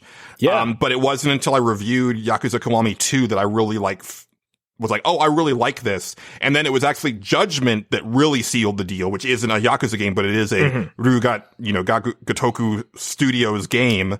Yeah. And yeah, I have just become very attached to that series, and I love its special blend of seriousness and wackiness. It's very much like a sweet and sour, but for video games type thing. Absolutely. Like I said, 0 is probably my number 6 because I just had such a good time with that particular game. I played a lot of the dumb mini games over and over again, had a blast with it, and just like really liked the characters and the story and all that stuff. So big shout out to Yakuza 0. Let's see, what else do I have? Fire Pro Wrestling World. That's another one of my little go-to games. It's probably be pretty low on my list. It'd probably be a solid number 10, but because it's just Fire Pro Wrestling, but they knew what they knew what it was. It's just Fire Pro Wrestling, but you played it for nearly 24 hours one time. I love Fire Pro. Well, a lot of the time is I set it on a league and then I go to sleep and let the league play. And then wake up and go, oh, who won? It's weird. You definitely told a story on the show where you just didn't go to bed. Like, you just kept playing Fire Pro. I have done that as well. I do things like that a lot. Yeah, it's crazy. Civ 6 was like that for me too, now that I think about it. That wouldn't have made the list, but that's just off the top of my head. I was like, yeah, I lost like a week of my life to fucking Civ 6. Just like, it would just be like, one more turn. And then it's like, it's 6 a.m. Shit. Oh well. And then I guess my last 2 that I have is Night in the Woods, which I forgot about Night in the Woods. Yeah. Yeah. I'm glad you brought that up.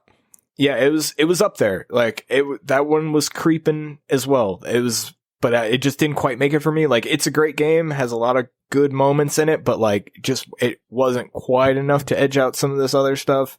Man, I feel really bad now because I also forgot about it for the music episode because I had put down one of the songs that they play as a band as like one of the ones for my picks, and I don't think I even ended up putting it into like the final thing that I gave to you guys.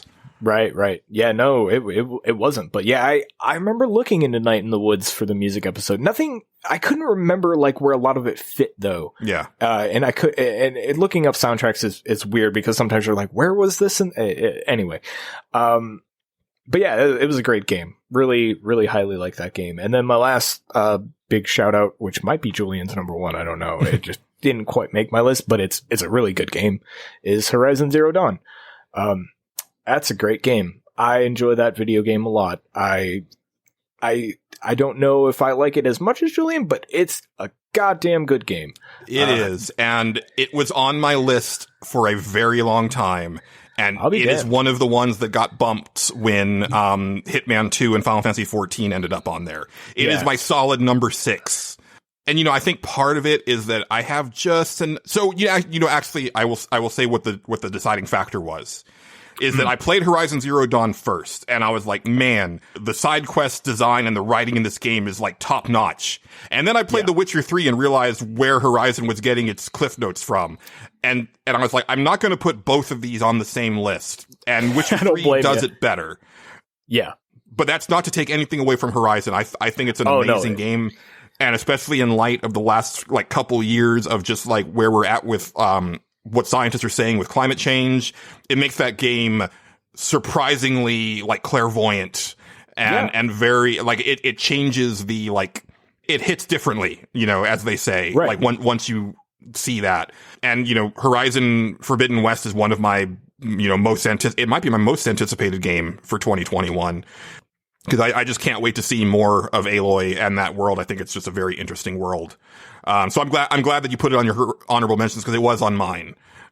Yeah, it's a great game. I had a really good time with it, and I love the character of Aloy a lot. Like, I click with that character a lot. I'm like that opening like cutscene is one of the best opening cutscenes like maybe of all time. Like, if you really stop and think about it, not so much like, okay, not so much the part where Aloy is a kid, but the part with her kind of growing up. Yeah. And she does, I get misty eyed thinking about it. Oh, it's really good. Yeah. I remember just being like, okay, I see what people see in this. This is pretty good. This is pretty good.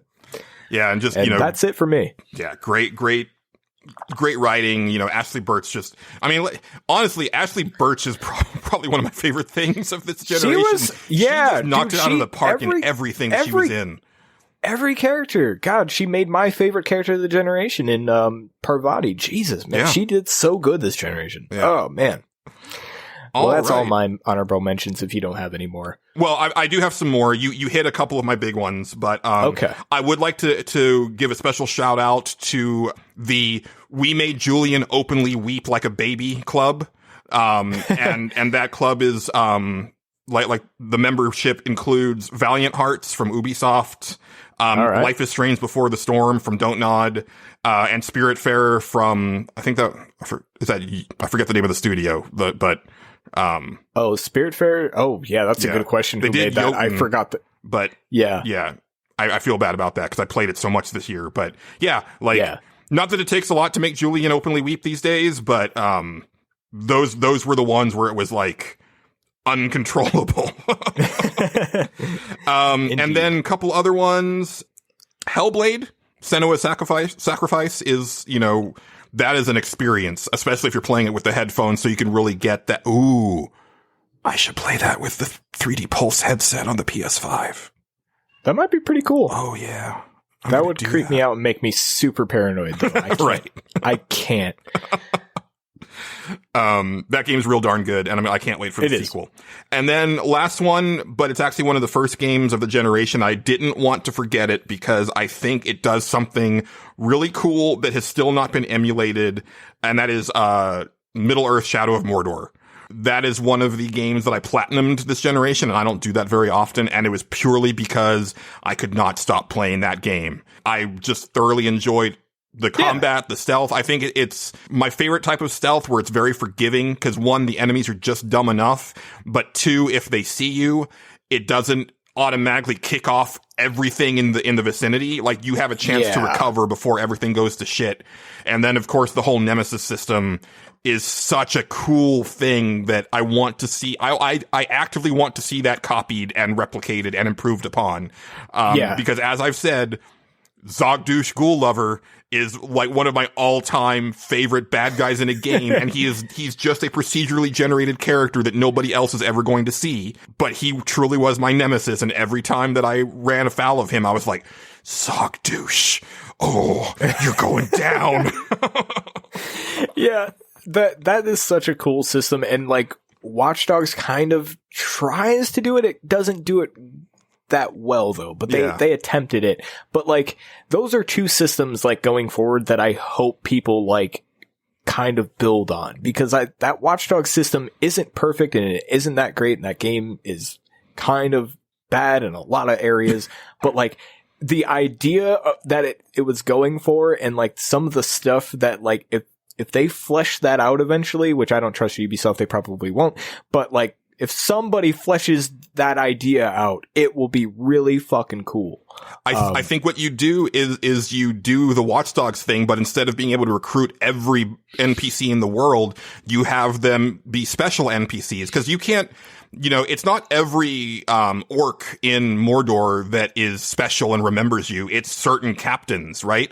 They're a tier above everybody else. So if you do that, it's like, okay, like this person is like a person of interest type thing.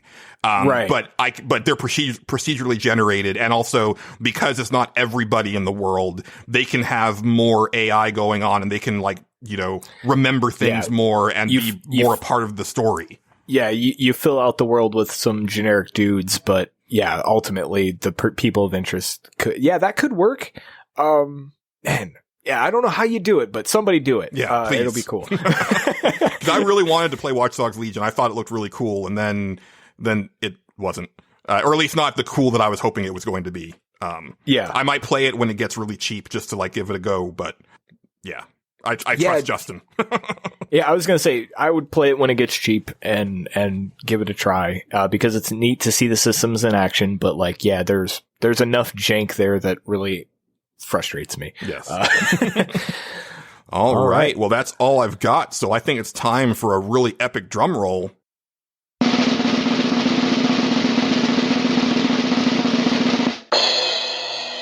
And Justin, I got to know, what's your number one game of the generation, sir?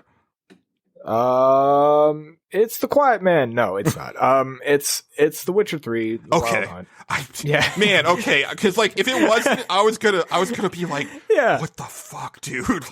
Yeah, no, of course it is, man. I gotta kind of hold back what I'm saying when you're talking about it. But yeah, no, that was my favorite game of this generation, bar none.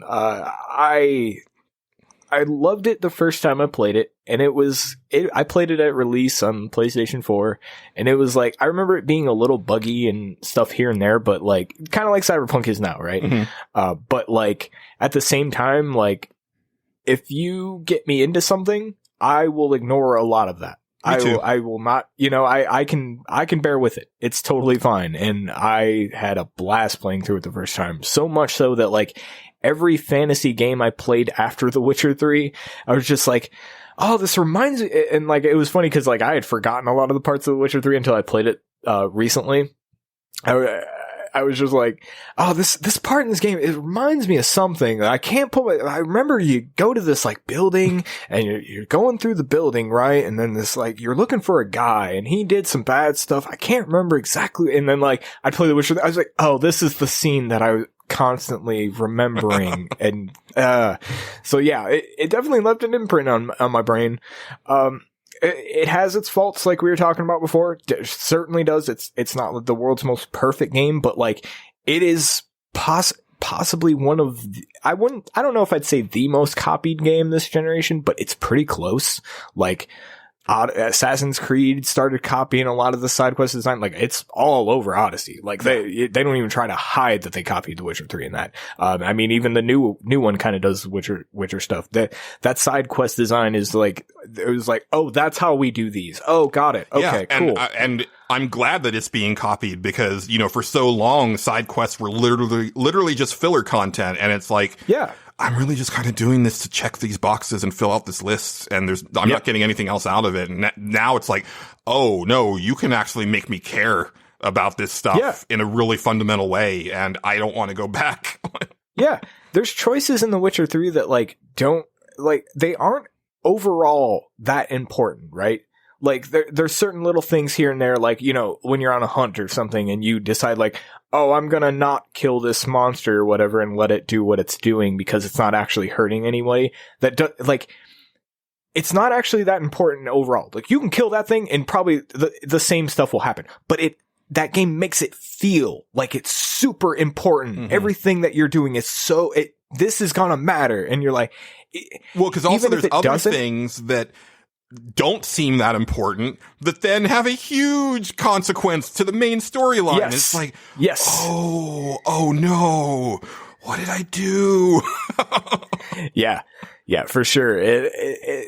the way they did that stuff, like, oh man, I really appreciated it. And yeah, I think I played the first time I did something with the Bloody Baron that I can't even remember what the hell it was, but he was fine and really thought I was a cool guy.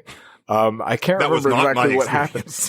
Yeah, no, this time I did, I think I did something. I played it a little differently the last time just to see what it was would happen, and like I think I got his wife back to him, or no, I didn't.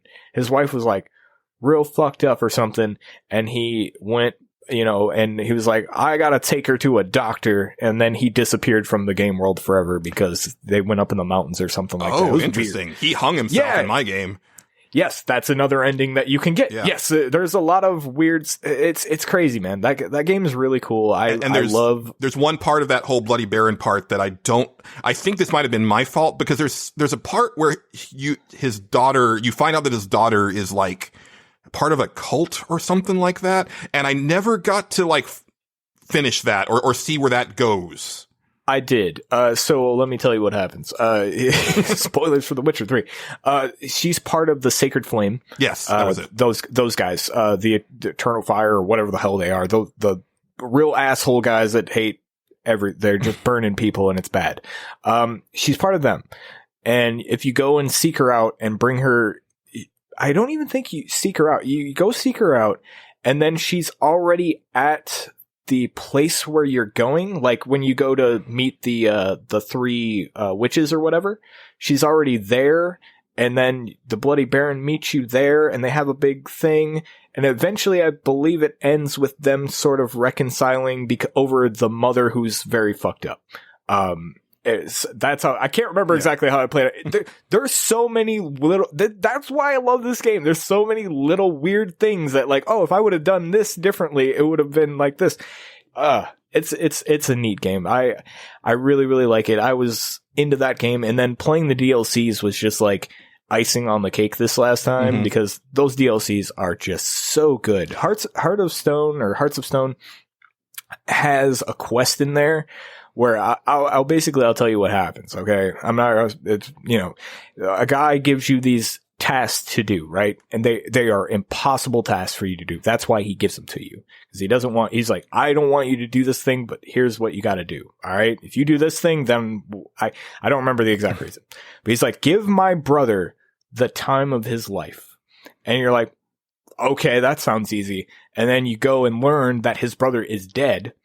And so you're like, okay, bit of a hiccup here. But I'm a Witcher. I'm a Witcher.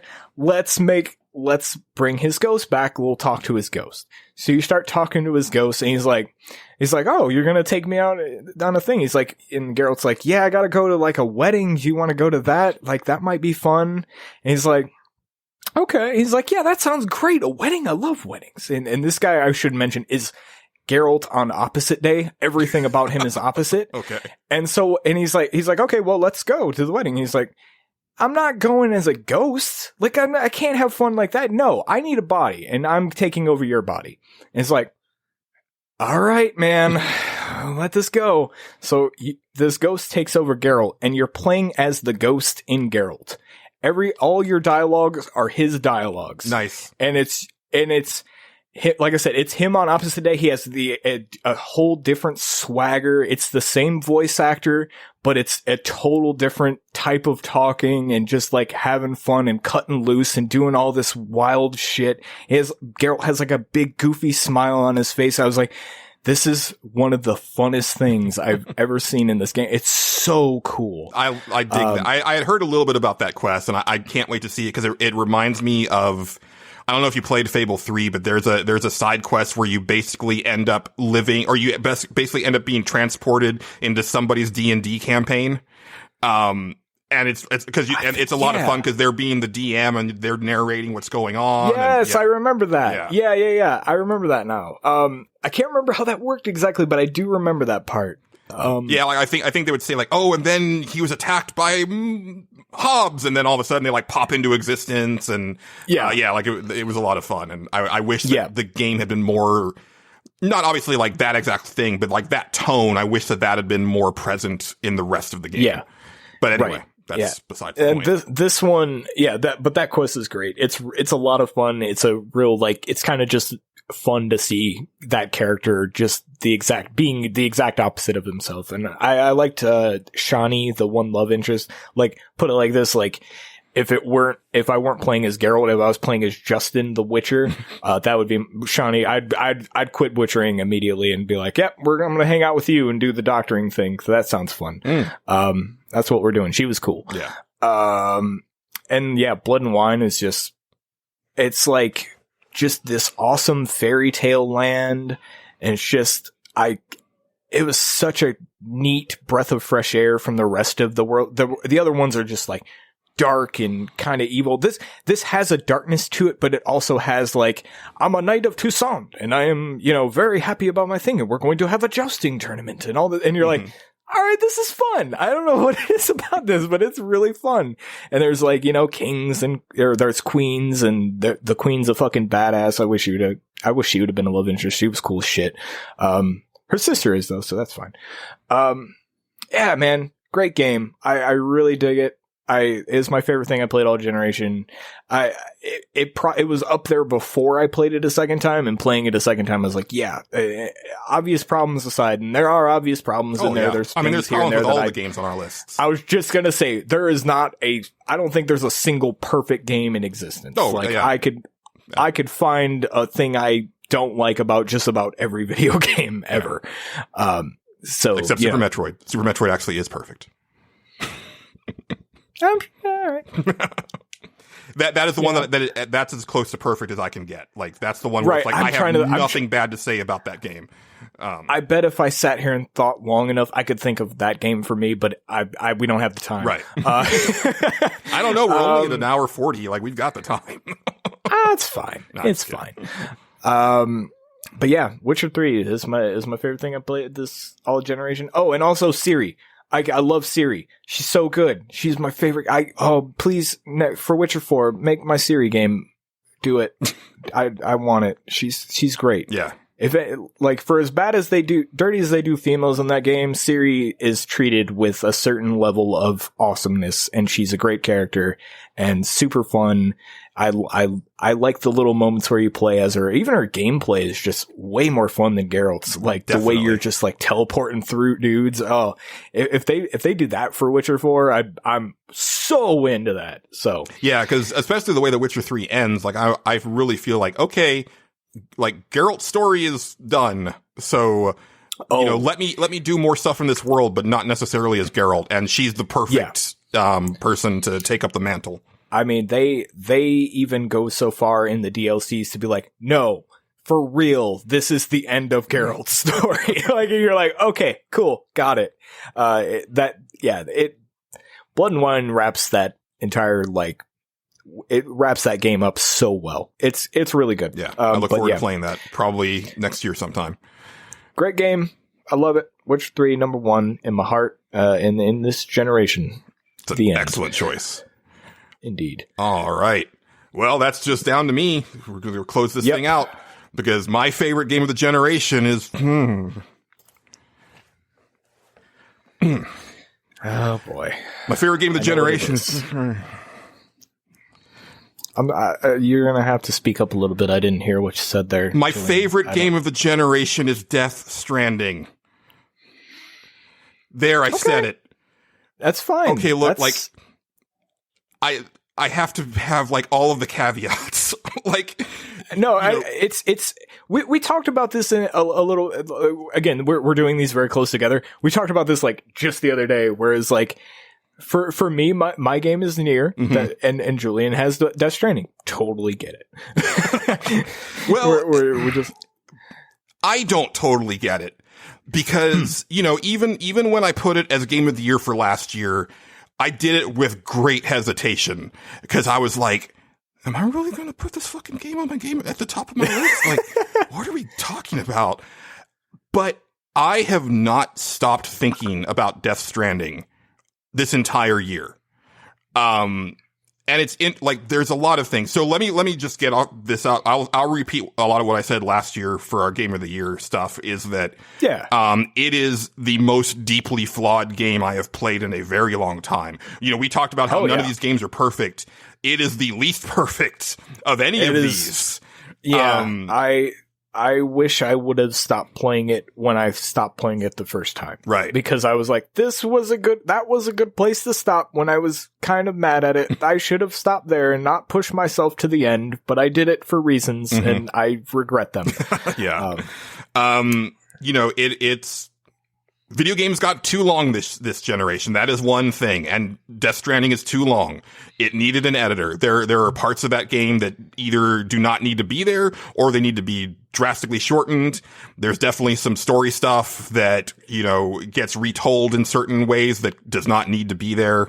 You know, there's a character that has what is the word that an anagram, right? The thing within their name, like their name means something else. They have like three different ones in the same name. It's like, pick one. Yes. Pick one, Kojima. This is too much. It's peak Kojima, and peak Kojima might be a little bit too much even for Julian. Like, yeah, it was. I love the man. I do. Yeah. And I respect the hell out of this game. I really do. There are bits and pieces. It's like you said, it's definitely not perfect or anything like that. I respect the hell out of it though. This is one of those games that if it was an indie game or whatever, and if it wasn't made by Kojima, let's just say some dude made Death Stranding, right? I'd be like, oh, what a neat little indie game that I don't want to play. Like, but it's Kojima. So you're like, well, I gotta see what it is, right? And I remember the part that I remember getting a little being like, maybe this game isn't what I thought it was pretty close to the beginning when I tried to skip an encounter because I thought that was kind of the game design. And I was like, oh, this is really cool. Okay. So people have warned me that there's BTs up here, right? Okay, cool. Fuck those things. I hate those BT encounters. I'm going to go around it and I'm going to outsmart the game because that's probably the way this is designed, right? I can go the hard way and go around these encounters, like go up this giant mountain and go over it and go around the encounter, or I can take the easy way, but I have to go through enemies, right? And then I tried to go up the mountain and it was like, no, sir, you can't go up this way. We need you to see these BT encounters. We need you to see this stuff. Okay, the music only. I was like, okay, all right. I see what we're doing here, and I was a little bummed out by it at that point. Yeah, I remember. And no, you're right. Like, it would have been cool if, you know, the gameplay was more flexible, because there's a lot of stuff that is, right? Like, there's ways that you can, you know, navigate the environment where it's like, okay, I feel really good that I decided to think about that. There's a lot. So this game, you know, like I said at the beginning, it's like I didn't really put any of the games that hit me emotionally on the list. And I think part of it is because I kind of saved it for number one. Because it hit me emotionally in so many different levels. And it's truly one of my examples of, you can only experience this in video games.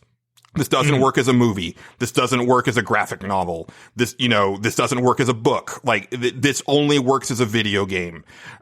Because the whole idea of, you know, the world being separated and you trying to patch everything back up and establish bonds between humanity again. And so that being the storyline, but then also the way that it funnels into the gameplay where other players that you will never interact with are helping you through your adventure by building things or using your items. And, you know, that is such a cool thing. And I never talked about this, but last Christmas was the first Christmas that I was ever by myself. Now, obviously, I don't celebrate Christmas, you know, and I also actively hate Christmas. But I always was with somebody. I was with my mom. And then after she was gone, I was with Jenny. And last year was the first time that I was completely alone. And there were parts of, and that's when I was playing Death Stranding the most, was throughout, you know, the end of November into December. And there were times when it exacerbated that feeling of loneliness to a degree that I was like, I maybe shouldn't be playing this right now because this is making me actively depressed. But then there would be other times where it made me feel so connected in a way that was, it's hard to describe. And anybody who's playing it post March 2020, I think, like, and I tweeted this, because, you know, last year I said, I don't know if I can recommend this game to anybody. Even if this stuff sounds cool, I don't know if you're going to like it. Now, I feel that people should try this game, because it hits different after this year. Just the whole concept, and there's times when it's super ham-fisted, and there's times when it's overdone. But there's also things that I kind of made fun of before that actually make more sense to me now. Like the real awkward interactions with people when you go deliver stuff to them, like the stilted dialogue. Mm-hmm. It kind of makes sense because I have a difficult time being around people now. Mm-hmm. I'm actually kind of scared of being around people now. And it's hard. Like, I don't like to make eye contact with people anymore. And I don't like to have to say anything to people, like when I'm out, you know, unless it's a friend or something like that. And, you know, that was already becoming an issue because of my social anxiety. And it's like 100 times worse now. So yeah, maybe Julian 5 years from now is like that weird painter dude in Death Stranding, where it's like, that's not how humans talk, but maybe that's how maybe that's my future. Who knows, man? I don't know. It seems like it was just like, you know, kind of right time, right place for you, which makes sense, man. Yeah. That's a big context for gaming. And I'd be curious what that game looks like now. I think that it is a crazy single serving game. Like you play that game once and you probably never play it again. You know what I mean? I've really thought about playing it again. I think I'm waiting to I could see you doing that. I think I'm waiting to see if they do some sort of, because I don't know how it runs on PS5, but I wouldn't be surprised if he does something crazy for the PS5 compatibility.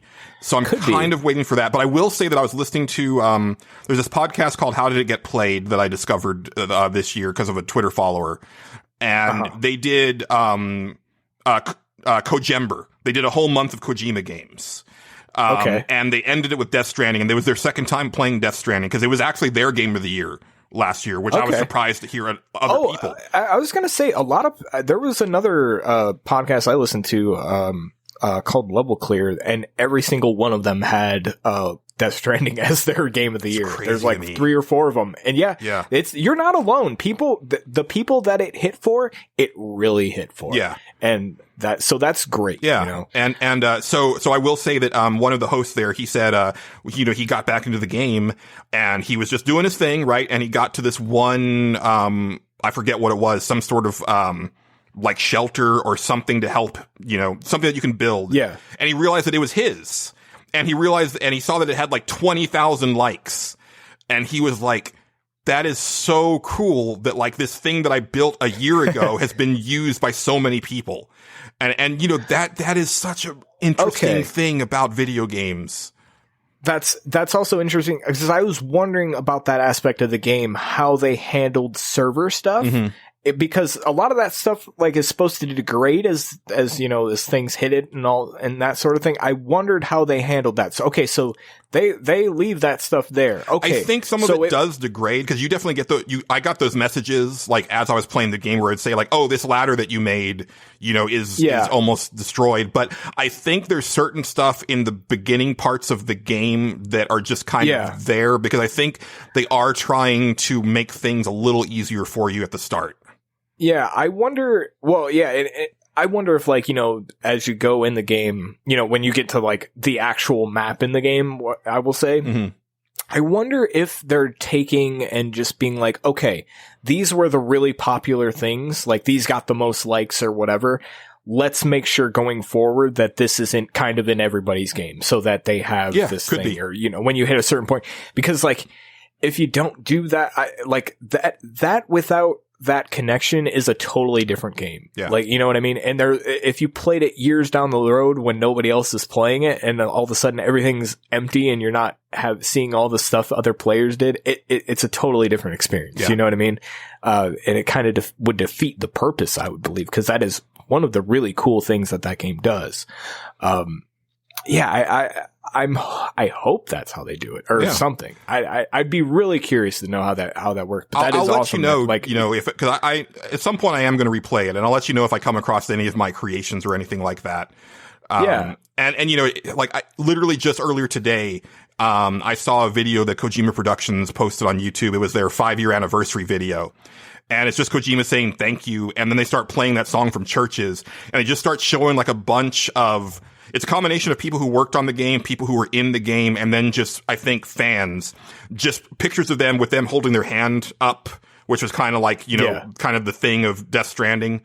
And I got emotional and I was like, man, like, like connection is a thing that I didn't think I would miss as much as I do, but I do. And it's a weird, like, way to, like, kind of feel that in a strange, I don't know. It makes sense. I'm going around in circles here, but yeah, that game is something else, man. And, again, years from now, it could, like, completely drop off that list. Yeah. Years from now, it could be, like, on a all game, games of all time list. I don't know. It could go either way, but, the fact that I did that, repeatedly, like, throughout the entire year, I was just thinking about this game, that speaks volumes. And it's not that I forget about games as soon as I'm done with them, but I don't usually chew on them the way that I've chewed on Death Stranding since I finished it. Mm-hmm. So no, that makes sense. Yeah, like I said, that game hit right time, right place, almost like Animal Crossing. Mm-hmm. Like Animal Crossing hit at just the right time, right? I mean, it's a terrible time, but like for that game, like, you couldn't have picked a better scenario on complete accident. Yeah. And that, it's funny, like Death Stranding, it came out, the year before or whatever, but still, like, it's still kind of fresh in your brain when certain things happen and you're like, oh man, I get it now. Yeah. And it's, people joke about Kojima, like, predicting the future in a lot of his games, but it was just so crazy to think, like, okay, so the country's kind of broken. Everybody's like bunkered down in their homes and aren't coming out. And we're being saved by delivery people who are bringing the things that we need to us. Holy shit. That's Death Stranding. Yeah. Yeah, pretty much, man. Pretty much. Yeah. Like I said, that game it was certainly interesting. I was certainly not mad that I played it. I definitely didn't click with it. As much as, some people, like I said, the people that clicked with that game, boy, did they click with it. Yeah. It definitely clicked with you, and that's awesome. And I wish the parts that I don't like about it were better. I wish that Sam Porter Bridges was a better character. I wish that some of the bullshit in the gameplay was better or not there at all. Mm-hmm. I wish that, I wish the BTs were handled differently. We talked about that when we talked about the game in depth. Is like, if they had been like in like buildings or something, like shunted off from the rest of the exploration so that you could just explore, then that would have been optimal. Because like I said, after I beat the game, I was like, I'm going to go back in and I'm going to like finish my highways and I'm going to do this and that. And then immediately ran into a BT encounter and like my truck that was loaded up with supplies fell into the muck. And I was like, man, fuck this game. That is it. And I just turned it off and I didn't look back.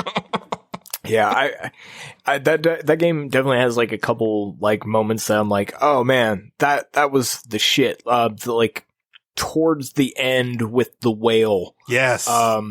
That's a great moment. Yeah. Like that is a really cool thing. And the way cause I remember getting there and be like, what the fuck am I supposed to do right now? And I just kind of stumbled into it. I was like, oh, okay. All right. Got it. Yeah. That's awesome. Stuff like that. It's really neat. And I can see why it's your number one game. If it's thought provoking to you. Yes. I totally get it. Yeah. That's near to me. Yeah. See? Yeah. That is the generation, man. That is the generation, man. Yeah. Generation Man coming to a comic book store near you. Also Mega Man 12. Sure. Yeah. Oh yeah. What does Generation Man do? He shoots an age gun. Yeah. Yeah. Makes Mega Man old. He makes Mega Man mega elder. You can't move. Your back hurts now. Yeah, your back hurts now. You got some wrinkles. Mm-hmm. Okay, we need to move on. You become extremely conservative and kind of a jerk. Yeah, probably talk about the good old days way too much. Yes. All right. Well, we should go ahead and start wrapping this up. I agree. I had like some closing stuff, but did you have anything that you wanted to say before we get out of here? Hot dogs are good food. No, I don't. I don't have anything. Okay. I'm sorry. Well, I'm gonna get a little mushy here because it's been one hell of a year. But I wanted to say first off, Justin, thank you for being part of the show and kind of. Oh, thank you. Thank you for having me on the show. I feel honored every time I'm here. Yeah. You really, like Patrick is still out there somewhere, but like he's not really around, and you really like. The show is in good hands with you, being here and being so committed to it. We talked about an idea last night that is the dumbest thing we've ever considered doing, but I love it so much. And I kind of looked into it a little bit afterwards. I was like, this is probably doable. I could maybe pull it off. Yeah. It's some work, but it'll be fun. Yeah. And just little things like that. Like it's been a joy, and I appreciate the listeners because part of having Justin here has been so great, but it's a double-edged sword is that when I talk to him, I can just kind of keep talking to him, and the show has now become an unwieldy monster, but you guys are down with it, and thank you. Yeah. I think it's a thing where it's like, sir, there are going to be people who fall off because it is too long. I totally get it. Especially for people who only listen to podcasts on a commute, if they don't have that commute anymore, or it's just like, I can't do 4 days, to listen to one episode of a podcast. Right. Totally get it. But I think there's a certain type of podcast listener who's like, no, give me these long ass podcasts. You and I are definitely those type of people. My favorite podcast, I think their record is like 5 hours. Yeah. Like I'm not, and I love it. Yeah. I'm like, give me all of that. I'm so here for it. So yeah. So I appreciate you guys, sticking with us for that. And then one thing that I really wanted to get across is that, I do express frustration sometimes if the show doesn't have the following that I think it deserves, because I do think that we do a fantastic show, and I think it's unique among a lot of video game podcasts. But that being said, what I really started thinking about earlier in the year that I think makes me happier is that we may not have a large audience, but we have an audience where I can break down talking about a fuzzy animal in a indie game that made me weep and actually start weeping on the show. And instead of having people say, oh, man up, or, don't be such a wuss. Like, I actually have people who are like reaching out to me and saying, man, no, I felt the same way, or I hope you're okay, or things like that. And I would much rather have an audience like that than your typical bro gamer audience that is massive. Oh yeah. I don't need if you ever come at me with some nonsense like that, I will ignore you. I love our listeners for the most part. Sometimes I poke fun at some of the things that they like because it's fun to me. Kingdom Hearts and Star Wars apparently now.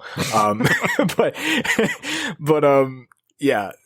But it's done out of trade love it for the world. Exactly. They give me shit and I give them shit right back, and that's what's fun. I have a good time with it. I do too. Exactly. So yes, I just wanted to say that I appreciate you all immensely, and a lot of people I think are thinking that once we cross 2020, everything's going to be hunky dory, but things are going to be real bad for a really long time. So I implore you to take care of each other and look out for each other and reach out to those people that you haven't heard from in a bit. I need to do that myself. I'm such a selfish person that I tend to just focus on my own bullshit, and I don't think about checking in on people that I really want to check in with. But now is the time to do it. And if you take anything away from this whole rambling thing is, I think what I keep saying is just be nice. Just be nice to each other. We need it right now more than ever.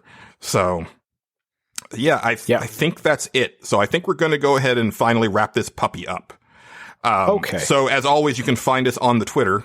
Justin? I am at Tyrone_Swift, or you can follow my other podcast at Clickbait Update.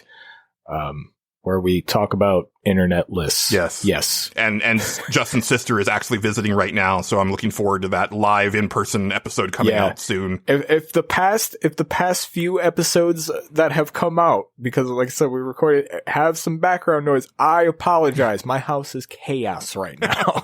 I have a 5-year-old. There's 4 dogs. It's insane here, and I apologize, but I'm doing the best I can.